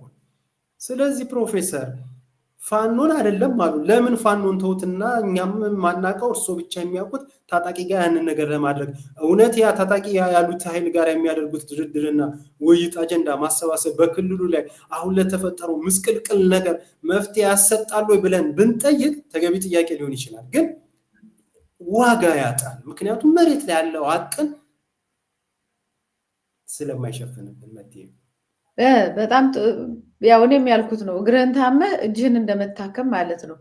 ያው እኛ የምንለው ያ እጅ ራሱ ምን ታሟል አልታመም የሚለውም ጥያቄ ነው። ምክንያቱም ያሉት ታጣቂዎች አሉ ወይስ ፈጥረው አዘጋጅተው ሊያመጡ ነው ወይስ የጫካ አካባቢ ምናልባት አንዳንድ ሽፍታዎች አግኝተው እነሱን ተጠቅመው ነው ወይንስ ሚሊሻዎችን እና አድማ በታኞችን የአካባቢው ፖሊስ ታጣቂ? እንግዲህ ታጣቂ ማለት መሳሪያ የሚታጠቅ ከሆነ ማንንም ሊያካትት ይችላል ማለት ነው። ሲጀመር የአማራ ህዝብ አብዛኛው ታጣቂ ነው። መሳሪያ ኖርማል ነው፣ በየቤቱ አለ። ስለዚህ ያ በአጀንዳ ማሰባሰቡ በቀበሌ በወረዳ በምናምን ተሰብስበው የመጣ ሁሉ መሳሪያ ይዞ ሊመጣ ይችላል። እሱን ሁሉ ታጣቂ አድርገውት ይሆን አልገባኝም፣ ግን እየቀለዱብን እንደሆነ ነው የማየው። እየቀለዱብን ነው። ምክንያቱም ትክክለኛው ለውጥ የሚመጣበትን ቦታ መንገዱን ያውቁታል። ዋናው አክተሮች እንዴ ጸብ ቢኖር ልታስታርቅ የምትሄደው የተጣሉትን ነው እንጂ ያልተጣሉትን ነው እንዴ? ምን አይነት ቀልድ ነው? ቀልድ ለዚህ እኮ ነው ጸብ አለ፣ ሁለት የተጣላ አካል ካለ ልታስታርቅ የምትሄደው ዋና ዋናዎቹን እነዛን አምጥተህ ነው። አይ ሶስተኛው ጎረቤት ላይ ያሉ ሰዎችን እኮ አናግሬ መጥቼ ያለው እኮ ነው። በቃ እንደዚህ እኮ ነው እየቀለዱ ብለ ያሉት። የፈለገ ሰው ብታናግሩ የሚመለከተውን ኃይል ካላገኛችሁት በስተቀር ለውጥ አይመጣም። ምክንያቱም የሚመለከተው ኃይል መሬት ላይ ወርዶ እየተዋጋ ስለሆነ የሌላኛው የመንግስት የሚከተለው ኃይል እናንተን በዚህ በኩል ልኳችሁ በላይ በድሮን ህዝብን እየጨፈጨፈ ስለሆነ እነዛን ሁለቱን ነገሮች ያኛውን ፋኖ ለህልውናው እየታገለ ነው፣ ታጥቆ እየታገለ ነው። እሱን እውቅና እንደሰጣችሁት እንቆጥረዋለን። መንግስትንም እውቅና እንደሰጣችሁት እንቆጥረዋለን። ያው የሚገለውን የሚጨፈጭፈው ከዛ ሁለቱንም ትታችሁ እዛ ሰፈር ለሰፈር እየሄዳችሁ ሰው እኮ ስራ ፈታ አይደለም። ቁጭ ብሎ ለውጥ የማይመጣ ነገር ላይ ቁጭ ብሎ ይህን ያህል ማድከምም አያስፈልግም። ሰው ሰርቶ የሚያድር ለፍቶ የሚያድር አርሶ የሚያድር ገበሬ ከየክፍለ ሀገሩ እያጫናችሁ እያመጣችሁ በእርግጥ አበል ምናምን ይኖረዋል። ቢሆንም ጊዜ ማቃጠል ነው የሚሆንባችሁ። እናንተም በዚህ ዘመን ቅድም ብለዋል እሳቸውን ብቻ ደግሞ ሁሉንም በዚህ ዘመን ኢትዮጵያ የመጨረሻ አዘቅት ውስጥ በወደቀችበት ሰዓት የኢትዮጵያ በከባድ ዲፕሬሽን ህመም ውስጥ ድባቴ ውስጥ ለቅሶ ውስጥ ዛሬ እንቁላል እንኳን ጠብሶ ለዓመት በዓል መብላት የማይችላል። ድሮ ከዶሮ በላይ ስለ በግ ነበረ ነው ስለ በሬ የሚወራው። አለፈበት፣ ያ ዘመን እኮ አለፈ። ዛሬ እኮ አንድ እንቁላል 20 ብር ገዝቶ ጠብሶ ልጁን ማብላት እኮ የማይችል ህዝብ በሞላበት ጊዜ ውስጥ ይህን ሁሉ ባጀት ተሸክማችሁ ዝም ብሎ አልባሌ ነገር ላይ እያወሩ መቆየት በዚህ ጊዜ የሚጻፈው ታሪክ አያሳስባችሁም? ይህ ዘመን መቼም እንደሌላው ያልፋል። የሚጻፈው ታሪክ ግን እጅግ በጣም አደገኛ ነው። እንደው ለህሊናስ ለሞትስ ሰው ሲሞት እኮ ይህን አረኩ እኮ ማለት አለበት እኮ ይህንን አረኩ ማለት አለበት። በዛ ሁሉ ሞትና በድሮን በሚጨፈጨው ህዝብ ላይ ተሳለኩበትና አሁን በሰላም ሞታለሁ የሚባል ታሪክ ይጻፍ እንዴ? በጣም እኮ አደገኛ እኮ ነው። በዚህ በፋሲካ እኮ ክርስቶስ በመስቀል ላይ ተሰቅሎ ደሙን ያፈሰሰበት ዓለምን በሚያድንበት የድህነት ጊዜ ብዙ ወጣትና ህፃናት እናቶች ሳይቀሩ በአደባባይ ወድቀው ሞተዋል። ፍትህ አጥተው ለነዛ ድምፅ ሳይሆኑ ፍትህ በተሰጠበት በመስቀል በተሰጠበት አደባባይ ላይ ፍትህን እንደዚህ ሸፍኖ ማለፍ በጣም የሚያስጠይቅ ይመስለኛል። እና እየቀለዱብን ነው። ያው የፖለቲካው አንድ አጀንዳ ነው። በየፋኖቹ አባላቶች ያሉት ምንድን ነው? አብይ አህመድ ፕሬዚዳንት መሆን ስለሚፈልግ ጌታቸው ረዳን ባለፈው ያለው ነው ስለሚፈልግ ለዛ እያመቻቹት ነው የሚባልም ነገር አለ። ከዛ ውጭ ግን በዋናነት ውጭ ላሉ ምዕራባውያን ይኸውላችሁ እኛ መንግስት እንደዚህ እያደረገ ነው፣ አመፀኞች አስቸግረው ነው እንጂ መንግስት በዚህ ደረጃ ታች ወርዶ ይሁት ይሄን ሁሉ ህዝብ ቁጭ ብሎ ሲመክር ብለው ያንን ቪዲዮና ያንን ግብአት ይሰጡና ይሄን መንግስት ፍጹም ፍትሃዊ እንደሆነ መሬት ወርዶ የሚለምንና የሚጠይቅ እንደሆነ አድርጎ ይሄንን ገዳይ ነፍሰ በላ መንግስት ልክ ክርስቶስን አስሮ በርባንን እንደፈታው አይነት ሂደት እየተደረገ ነው ያለው። ይሄ ነው የሚታየኝ። ጥሩ መቴ ልክ ብለሻል። ጥሩ አስቀምጠሽዋል። እንደ መውጫም እንጠቀምበታለን። ግን በዚህ አጋጣሚ እንግዲህ አገዛዙ ስርዓት መንግስት በራሱ ተኮር በራሱ ፍላጎት የሚያደርጋቸው እንቅስቃሴዎች አሉ፣ አይተነዋል። በተለይ በአማራ ክልል አካባቢ ላይ እንዲሁ ደግሞ ልክ እንደነ ፕሮፌሰር መስፍን አርአያ የመሳሰሉ እና ገለልተኛንን ነፃ ተቋም ነን የሚሉት አካላቶች ደግሞ በክልሉ ላይ እየፈጸሙት ያለውን ደባ ተመልክተናል። እነዚህ ነገሮች መሰረት አድርገን በተለይ በክልሉ ላይ የሚንቀሳቀሱት ፋኖች በእርግጥ በዚህ ጉዳይ ላይ ፈጣን ምላሽ ነው የሰጡት። ዘመንም ወጥቶ እስክንድርም ወጥቶ ቶሎና ፈጣን ምላሽ ሰጥቶ አሻሚ እንዳይሆን አድርጎ መልስ ሲሰጡ እሱን ተከትሎ ነው እንግዲህ እኚህ ሰው ደግሞ ወጥተው አይ ከፋኖ ሳይሆን ከታጣቂ ጋር ነው እያሉት ያለው። ልክ እንዲህ ያሉ ልዩነቶች ያሉ አለመግባባቶች እንዳሉ ሆኖ የአገዛዙ ስርዓትና የአገዛዙ ስርዓት ደግሞ አስቀጣዮች የሚያደርጉትን አጀንዳ የመስጠት የመከፋፈል እርስ በርስ ለማመታታት የሚያደርጉትን ጥረት በአግባቡ በማጤን በግል እዛ ፋኖች ያሉባቸውን ችግሮችና ችግሮቻቸውን ለመፍታት የሚያደርጉት ሂደት እንዳለ ሆኖ ይሄ አካል ደግሞ የጋራ ጠላታቸው በጋራ የሚከላከሉት እና ተገቢ የሆነ ምላሽ በመስጠትና ልክ አግባብ ያለው ነገር ከመከፋፈል የወጣ አይነት ነገር እንቅስቃሴ መደረግ መቻል እንዳለበት በዚሁ አጋጣሚ አስተያየት ለመስጠት ነው። ምናልባት በዚህ ጉዳይ ላይ አስተያየት ካለሽ እሱንም ነው መጨረሻ። ይቅርታ ቅድም የአንድ መረጃ ነበረ እዚህ ጋር በዚህ በጭፍጨፋው ላይ የተሰጠ ነው እና ማርቲን ፕላውት ነው እንግዲህ አስበው የሚሆን እውቅና መስጠት እንፈልጉ ምንም ብቻ በአደባባይ ጽፏል። በአደባባይ ይሄ የተደረገውን ጭፍጨፋ ወደ ከ120 በላይ ንጹሐን ዜጎች በድሮን እናርጅና እናውጋ ላይ መጨፍጨፋቸውን የሚያሳይ ነው። ጎጃም የሆነውን ማለት ነው። በዚህ ደረጃ መውጣቱንም እነሱ በእንደዚህ አይነት መድረክ ላይ ካወጡት እንግዲህ እኛ ደግሞ ምንድነው ማድረግ ያለብን የሚለውን በዛው ለማሳሰብ ያህል ነው፣ በአንተው ላይ በመጨመር ማለት ነው።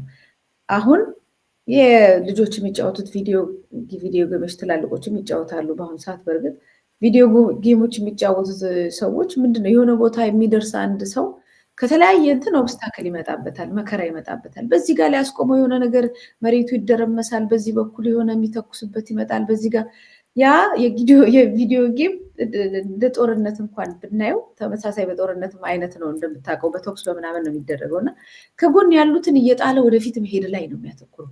የዛን ጊዜ ነው የሚያሸንፈው ማለት ነው። አሁን ይሄ ጦርነት የህልውና ትግል ወደ ጎን የሚነሱበትን ነገር ወደ ጎን እየጣለ የሚችሉትን በሆደ ሰፊነት እየፈታ አይኑን ከፊት ለፊት ካለው ጉዞ ላይ አለማንሳት ነው ትልቁ ድል። እሱን ያነሳለታ እዛው ትቀራለ፣ መንገድ ይቋረጣል። መንገድ ይቋረጥና አንተም አላማህም ህዝቡም የሚከተልም እዛው ገደል ውስጥ ይገባል። ይችን ነገር ብቻ ማስተዋል ነው የሚገባው ብዬ ነው የማስበው። ወደፊት መጓዝ ከጎን የሚመጡትን ነገር ዞር ብሎ ወደ ጎን አቅጣጫን ስቶ ወደ ጎን ከመሄድ ይልቅ ወደ ጎን የሚመጣውን እንደ ሁኔታው ሪዚስት እያደረጉትን እያሉ ወደፊት መጓዝን አለማቋረጥ ነው የድሉ፣ የሰላሙ፣ የእረፍቱ፣ የእኩልነቱ ሁሉ መንገድ እሱ ነው እና በዚህ ማተኮር አለብን፣ ፎከስ ማድረግ ያስፈልጋል ባይኔ። አመሰግናለሁ። ወደ መጨረሻው ርዕሰ ጉዳያችን እናምራ። በአዲስ አበባ ከተማ በሁሉም አካባቢዎች ያሉ የታክሲ ተራ አስከባሪዎች በአዲስ ሊተኩ መሆኑ ሪፖርተር ጋዜጣ ዘግቧል። በአዲስ አበባ ከተማ በሁሉም አካባቢዎች የታክሲ መጫኛና መውረጃ ስፍራዎች ላይ የተሰማሩ በሺዎች የሚቆጠሩ ተራ አስከባሪዎች በሌሎች በተደራጁ ወጣቶች እንደሚተኩ ነው የተገለጸው። በከተማው አስተዳደር ስር በየወረዳ በጥቃቅንና አነስተኛ ዘርፍ ከ2003 ዓ.ም ጀምሮ በመደራጀት ላለፉት 24 ዓመታት በታክሲ ስራ ላይ ማስከበር ስራ የተሰማሩ ወጣቶች ለሪፖርተር እንደገለጹት ከዘርፉ በመውጣት ሽግግር ለማድረግ መስማማታቸውን ለየወረዳ እንድታሳውቁ ከዘርፉ በመውጣት ሽግግር ለማድረግ መስማማታቸውን ለየወረዳቸው እንዲያሳውቁ የተለያየ ቀነ ገደብ ነው የተቀመጠላቸው። በነፋስ ስልክ ላፍቶ ክፍለ ከተማ የሚገኙ ሪፖርተር ያነጋገራቸው ተራ አስከባሪ ወጣቶች በአዋዩቸው ወረዳዎች ሽግግር የሚያደርጉት ወዴት እንደሆነም እንዳልተገለጸላቸው ጠቅሷል። እና ትሸጋገራላችሁ ተብለናል፣ ግን ወዴትም እንደምንሸጋገር አናቅም። የተለያዩ ጭምጭታዎችም እየሰማን ያለ ነው። በየክፍለ ከተማ እኛ ማናቃቸው ወጣቶች ከ1000 እስከ 3000 የሚሆኑ እየተደራጁ ነው የሚገኙት። እኛ ለረጅም ዓመታት በዚህ ስራ ላይ ስንንቀሳቀስ የነበርነውን አስወጥተው ማናቃቸው ከቲምቱ በአካባቢያችንም ማናቃቸውን ልጆች አደራጅተናል ያሏቸውን በዚህ ዙሪያ ላይ አምጥተው ሊያሰማሩብን ነው። በዚህ ስራ እንቅስቃሴ ደግሞ የራሳችንን መጠነኛ ኑሮ እየሸፈነን እንዲሁም ደግሞ ቤተሰብም እየረዳን ነው የምንገኘው። አሁን አደገኛ የሆነ የኑሮ ቀውስ ውስጥ ልንገባ ነው፣ እንደውም ትተካላችሁ ሲሉን ይላል ሪፖርተር ላይ ሰፋ ያለ ዘገባ አለ። ተመልካቾቻችን እዛ ላይ ማየት ይችላሉ። እንደውም እንዲህም ካላችሁን ላይቀር እሺ፣ ያው በቤተሰብ ላይ ብዙዎቻችን ጥገኞች፣ ተራ አስከባሪዎቹ በሚሰሩ ስራ ቤተሰቦቻቸውን በእነሱ ላይ ጥገኛ ናቸው። እዛ ላይ ያለ አንድ ተራ አስከባሪ እንኳን ብታስነሱት እሺ፣ በቤተሰብ ውስጥ ያለ ወንድም ወይ ታናናሽ አካባቢ ሰዎችን እንተካ፣ እሺ እኛም አስነሱን ከዚህ ቦታ እንነሳ። ግን ተተኪዎቻችን ከቤተሰብ ያሉ ወይም ደግሞ በአካባቢ ያሉ ታናናሾቻችን ይሁኑ። ምክንያቱም ኢኮኖሚያዊ ችግሮቻችንን ለማቃረፍና ለመቅረፍ እነሱ ራሱ መምጣታቸው አንድ ጠቀሜታ ነው ቢሉም አይ ይሄ ነገር አይቻልም ብቻ ትነሳላችሁ፣ ሽግግር ይደረጋል እየተባሉ ነው ያሉት። በዚህም ምክንያት ተራ አስከባሪዎች በአዲስ አበባ ላይ እንግዲህ አቤቱታቸውን እያሰሙ ነው ያሉት። ምን አስተያየታለች መቲ? ዋናው ዓላማ እኮ የዛን የአካባቢውን ማህበረሰብ አግልሎ ሌላ ከሌላ ቦታ የሚመጡ ሰዎችን መተካት ነው። ምንም እኛ እንኳን ተነሱ ብንባልም የአካባቢውን ሰው ሌላ ሰው እንተካል የሚለው ዋናው ዓላማ እኮ በራሱ አደረጃጀት እዚህ የመጣውን ኃይል አስወግዶ በመንግስት መዋቅር ስር የሚፈለጉት ለመንግስት የሚሰልሉት ለመንግስት ካድሬ በመሆን እንደዚሁ እንደ አንድ ውለታ ሊዋልላቸው የሚመጡ ሰዎችን ማስቀመጥ ነው። የዲሞግራፊ ለውጥም ነው። እንደምታውቀው አዲስ አበባ ላይ ብዙዎቹ የአዲስ አበባ ልጆች አደረጃጆች በሁሉም ዘርፍ ላይ እየተመታ ነው ያለው። የመጨረሻው ነው። ይሄ ደግሞ የሰፈር ልጆች በሰፈር ተደራጅተው የአካባቢያቸው ላይ ስራ ፈጥረው ራሳቸው ስራ ፈጥረው ለሰው መፍትሄ አምጥተው እንጀራ የሚበሉበት ስራ ነበረ፣ የሚተዳደሩበት ነበር። አሁን እዚህ ውስጥም ገባ መንግስት ማለት ነው። ገብቶ የኔ ነው ብሎ እኮ ማስተባበር እናንትን ማለትም እኮ ያባት ነው። እሱንም ገብቶበታል። ከዛ በኋላ ግን ሙሉ በሙሉ ያንን መቀየር በጣም እኮ ድፍረት እኮ ነው። የሚገርም እኮ የባርነት ዘመን ላይ ነው ያለነው። ተደራጅቶ ማህበር አደራጅቶ ህግ አለው፣ ዩኒፎርም አለው፣ መተዳደሪያ አለው።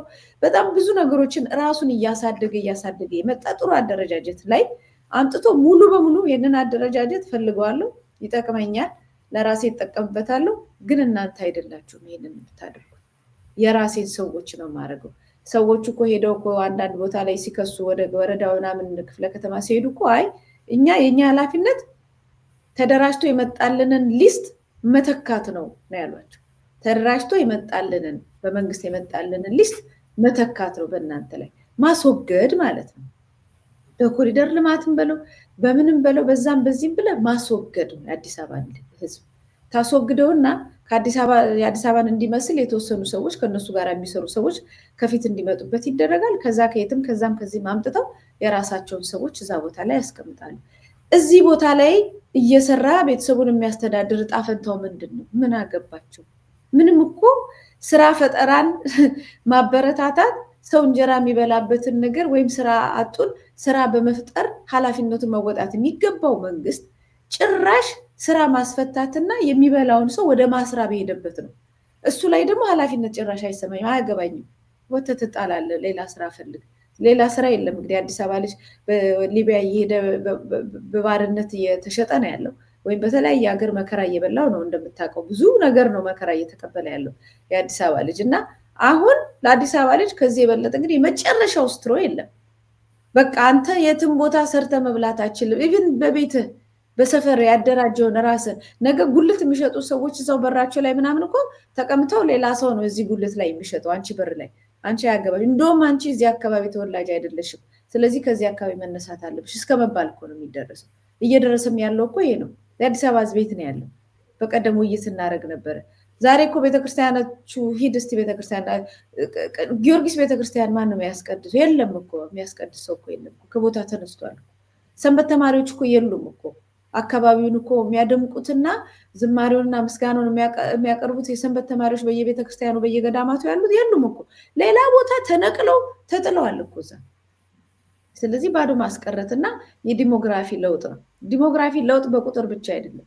የሚፈልጉትን ሰው በማምጣት የአካባቢውን ሰው ደግሞ ጉልበት ማሳጣት፣ ገንዘብ ማሳጣት፣ አቅም ማሳጣት፣ አደረጃጀት ማሳጣት፣ እነሱ የሚፈልጉትን ኃይል እዛ ቦታ ላይ ተክተው ይሄንን ህዝብ ማነቆ የሚሆንበት ኃይል ለስለላው ለእነሱ የሚፈልጉት ተግባር በደንብ አድርጎ የሚሰራ ኃይል ማምጣትና እንጀራውን ደግሞ ከነዛ ቀምቶ በዚህ ላይ እንዲበላ ማድረግ ነው። በጣም አጸያፊ ነው። እነዚህ ሰዎች ስራ ፈተናል እና ምን እንብላ የሚለው ጥያቄ ኖርማሊ ህዝብ ለመንግስት የሚያነሳው ነው። ስራ አጣሁን፣ ዳቦን ተወደደብን፣ ሂሳብ ጨመረብን ብሎ ነው አይደል ሌላ ሀገር ህዝቡ መንግስት የሚቀይረው። እዚህ አውጥቶ ከእንጀራው ላይ አስወጥቶ ጥሎት የሚፈልገውን ኃይል አምጥቶ ተክቶ ከዛ በኋላ የራስ ጉዳይ ይሏል። እሱም ምን እንደሚሆን አላውቅም። ስለዚህ ይሄ ግልጽ ትግል ነው። ግልጽ አፓርታይድን የሚያስነቅ እንቅስቃሴ ነው የሚደረግ ያለው።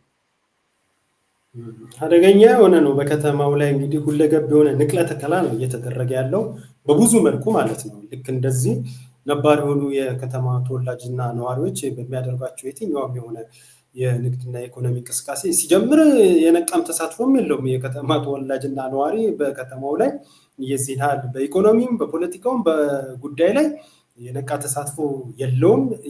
እንዳይኖረው ደግሞ የተደረገው ሆን ተብሎ በሚደረግ ፖለቲካዊ አሻጥር ጭምር ነው። ያህም ሆኖ እንግዲህ አሁን በጣም አሳዛኙ ነገር የከተማው ወጣት የአዲስ አበባ ወጣት ያ ሁሉ ነገር ደርሶበት እንኳን አንድ ነገር ብትቀር የታክሲ ተራ አስከባሪነት ስራ እንኳን ከሱ ተነጥቆ እሱ ከማያውቀው መንግስት አደራጀውት ለሚለው አካል ተወስዶ ሊሰጥበት ነው። እንግዲህ በዚህ በከተማ ወጣት ላይ ያ ከተማው ምስቅልቅል ወጥቷል። በዚህ በኮሪደር ልማት በሚባለው ነገር ላይ ማህበራዊ ትስስሩ ተበጣጥሰዋል። ቅድም አንቺ ስትገልጪ የነበረችው ጊዮርጊስ ቤተክርስቲያን ብቻም አይደለም፣ ቅዱስ ገብርኤል 4 ኪሎ ያለው ገብርኤል ቤተክርስቲያን ወደ 4 ኪሎ 6 ኪሎ ያሉ እነ ማርያም ሌሎች አካባቢ ያሉ ቤተክርስቲያኖች ከምዕመናን ውጭ ሆኗል። ገብርኤል ባታ ዙሪያ ገቡ። እንዶ ቅዳሴ ላይ አንዳንድ ሰዎች ቀደምት የነበሩ የዛ አካባቢ ሰዎች ሄዶ እዛ ቦታ ላይ ሲያሳልፉ በጣም እያዘኑ ይሄንን ሀሳባቸውን ሲገልጹ ከተማው ሰው አልባ በማድረግ በሚብለጨለጭ ነገር ማድረግ እንዲሁም ደግሞ የተወሰነ እንኳን እንቅስቃሴ ያለባቸው የሚባሉ አካባቢዎችን ልክ አሁን እንዳየነው የከተማዋን ነዋሪ ቀደምት የነበረውን ነዋሪ አጥፍቶ የኔ የሚሉትን በመተካት ሁሉም ነገር ከላይ እስከታች እነሱ የኔ የሚሉትና ጊዜው የኛ ነው ባዮች ብቻ እንዲፈነጩበት ለማድረግ ሰፊ እንቅስቃሴ ነው እየተደረገ ያለው። ለዚህ ማሳያ ብዙ ነገር አመሰቃቅለዋል። አልፎ ተርፎ የታክሲ ተራ አስከባሪነትን ስራ የከተማ ወጣት አትሰራም፣ እዚህ ጋር መስራት ያለበት እኔም ማደራጀው ኃይል ነው ብለው እዚህ ደረጃ መጥቷል። ይህ ሲሆን በእርግጥ ይሄኛው በሪፖርት ጋዜጣ ይሄንን መውጣቱ ተከትሎ በተለያየ መገናኛ ብዙሃን ይሄ መነጋገሪያ መሆኑ ተከትሎ የሚወጡ መረጃዎች አሉ። ማስረጃ አይደለም እያልኩት ያለው ምንድነው? አንዳንድ ተራ አስከባሪዎች በአንዳንድ ቦታ ላይ ተራ አስከባሪዎች በአገዛዙ አፋኝ ስርዓቶች እየተያዙና ወደ ግዞት እስር ቤት እየተወሰዱ እንዲሁም በደህንነቶችና በፖሊሶች በአካባቢ ባሉ በጸጥታ መዋቅሮች ወከባና እንግልት እየደረሰባቸው እንደሆነ እንደውም ይህን ሽግግር የሚባለውን ነገር በያሉበት የክፍለ ከተማ በአፋጣኝ ፈርመው መቀበላቸውን እንዲገልጹ የማስገደድ ሁኔታ በሰፊው እየተካሄደ ነው የሚል መረጃዎች እየደረሱ ነው ያለው። እንግዲህ ይሄ ሲሆን ደግሞ በሌላ መልኩ ይነሳል። እንግዲህ ሌላ ጊዜ ሰዓታችንም እያበቃ ነው፣ ሽፋን ሰጥተነው የምንነጋገረው ያው በከተማው ላይ እንደዚህ አይነት የሆነ ንቅለ ተከላ ሲካሄድ በሁሉም መንገድ ከተማው ነዋሪና ከተሜውስ እንቅስቃሴውና የቀስቃሽ ምላሹ ምን ይመስላል የሚለውን በሌላ ጊዜ የምናየው ነው የሚሆነው። መቲ ባነሳናቸው አጠቃላይ ርዕሰ ጉዳዮች ላይ የማጠቃላይ ሀሳብ ይኖርሻል? እየጨረስን ስለሆነ አይ እንዳልከው ነው። በሌላ ጊዜ እንየው። ልክ ነው። እዚህ ድረስ ሲመጣ አሁን እናንተ በሰማያዊ ፓርቲ ላይ እንደነበራችሁ አዲስ አበባ የራሱ የሆነ አይነት ሲሉ ከ97ን ብታየው ከዛ ደግሞ በወያኔ ጊዜ እናንተ በአንድነት ፓርቲ በሰማያዊ ፓርቲ በተለያዩ ፓርቲዎች የአዲስ አበባ ልጆች ተጽዕኖ ፈጣሪዎች ነበሩ። አሁን አሉ ወይ? ጉልበታቸው ለምን ደከመ? የት ናቸው ያሉት? ምን ተደረጉ የሚለው ነገር በሰፋ አድርገን ማየት ያለብን ይመስለናል። እንደ ማጠቃለያ ግን እቺ ትንሽ እየተባለ ሙሉ በሙሉ የአዲስ አበባ ልጅ የሚባል ነገር እንዳይኖር ስሙም እንዲጠፋ የአዲስ አበባ ማንነት የሚባሉ ይሄ የኢትዮጵያ ማገር የምንለው መልህቅ የምንለው የኢትዮጵያዊነትን በደንብ አድርጎ የያዘው ሁሉንም ተቀብሎ በፍቅር የሚያኖረው ማንነት በምን ሂደት እየተቀየረ እና እየተመታ መጣ የሚለውን በሰፊው የምናይበት ቢሆን ጥሩ ነው ለወደፊቱ። አመሰግናለሁ ጋዜጠኛ መታሰቢያ ቀጸላ ስለነበረን ቆይታ ክብረት ይስጥልኝ። አድማጭ ተመልካቾቻችን ዛሬ ቆይታ ያደረግንበት ርዕሰ ጉዳይ ኮሚሽኑ ከየትኛው ታጣቂ ጋር ነው በሚገናኘው የሚለውን ርዕሰ ጉዳይ መነሻ በማድረግ የተለያዩ ሀሳቦችን አንስተን ከእናንተ ከተመልካቾቻችን ጋር ቆይታ አድርገናል። ባነሳናቸው ሀሳቦች ይጠቅማል ይሆናል ያላችሁትን ነገር እንዳገኛችሁ ተስፋ አደርጋለሁ። በነጋሪት ቲቪ ስለ ሀገር መሰናዶ ዳግም በሌላ ዝግጅት እስክንገናኝ ድረስ ሰላም።